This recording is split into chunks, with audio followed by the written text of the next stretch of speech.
And joining me now is Congressman Fred Upton. It's good to see you. Absolutely. And Congresswoman Debbie Dingell. It's good to see you as well.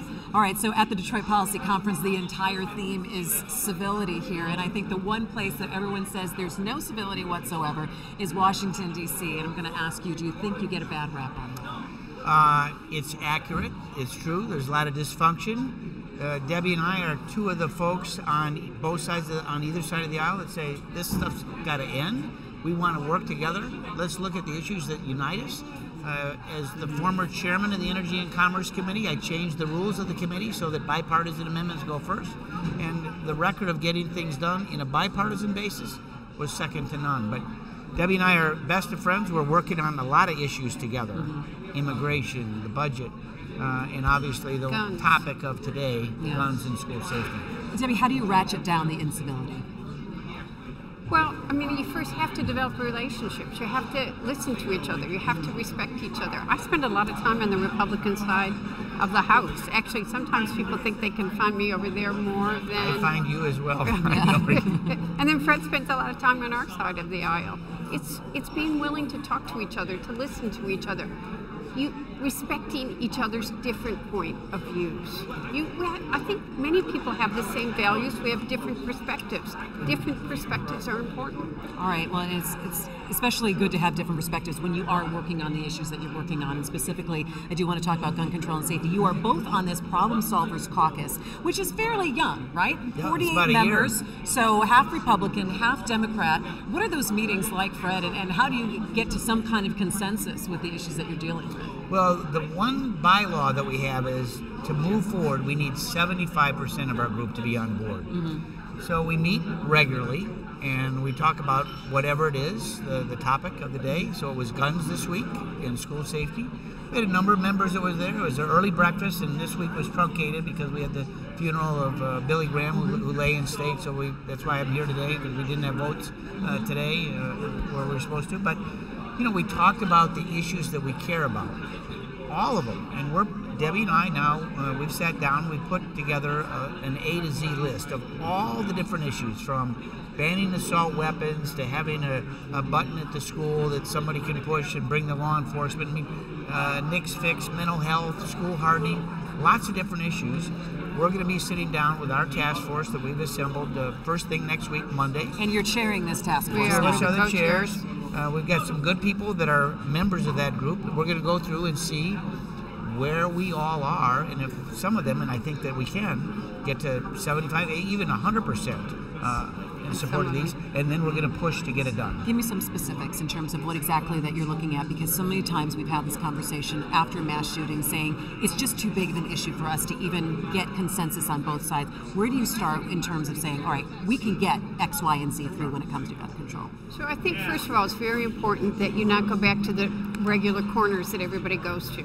And I think, look, I'm married to one of the strongest defenders of the Second Amendment in this country, and we have regular, loud discussions about this since the beginning of my marriage. And he didn't change his locks from last night, right? That's right. I'm introducing a bill after I learned that he had done something, and I called Fred and said, I'm still married. But to go back to where that common ground is, I think, and you heard President Trump yesterday, background checks.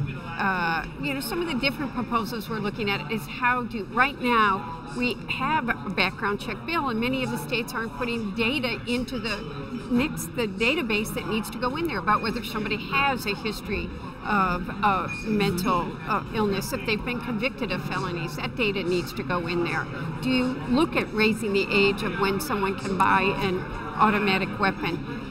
Fred and I both last week met with our local law enforcement, judges, prosecutors, educators, mental health, ACLU, students, teachers, parents, all of the stakeholders, and said, what do you need?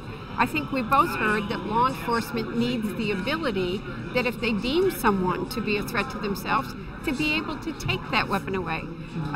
So we're looking at what's known as red flag legislation as a potential. 7 states have it. Michigan is not one. I talked about it with Governor Snyder earlier this week. I'm told that in some of our major cities that have it, it's actually used as much as 1 or 2 times a week. What's different this time, do you think? you know what? The kids are making a real difference. I think social media has been a big positive, but we're all just struck by this thing on Valentine's Day.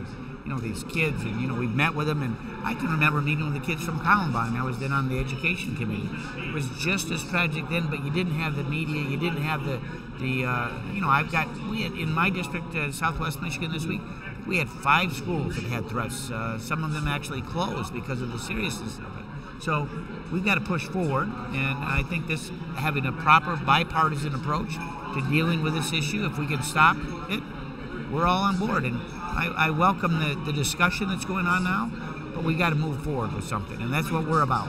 Our young people are our future. 25% of our population, 100% of our future. They're out there, they're being respectful, they're being civil, but they're demanding change. We adults don't seem to be able to get where we need to go. Our young people may be that momentum that we need to get this over the finish line. I asked Fred that, and I'm going to ask you the same question. What do you think has changed right now? And he said it is talking with the kids and how invested they are right now in policy.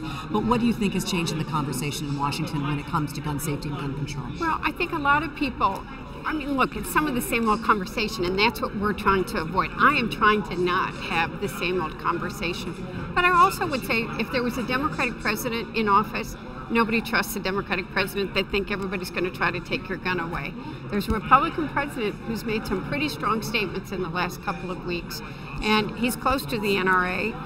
You know, that gives cover to some people who are worried. I mean, I just think that there are still people that don't want to do anything. There are still people afraid that they're going to have to try, someone's going to try to take all their guns away. I think a majority of members know that we need to do something to keep our kids safe in schools, and that we've got to do something, and no action is not acceptable. Well, we look forward to seeing some of the work that's going to be done in the next coming weeks. Thanks so much for the time. It's good to see you. Thank you. Thank you.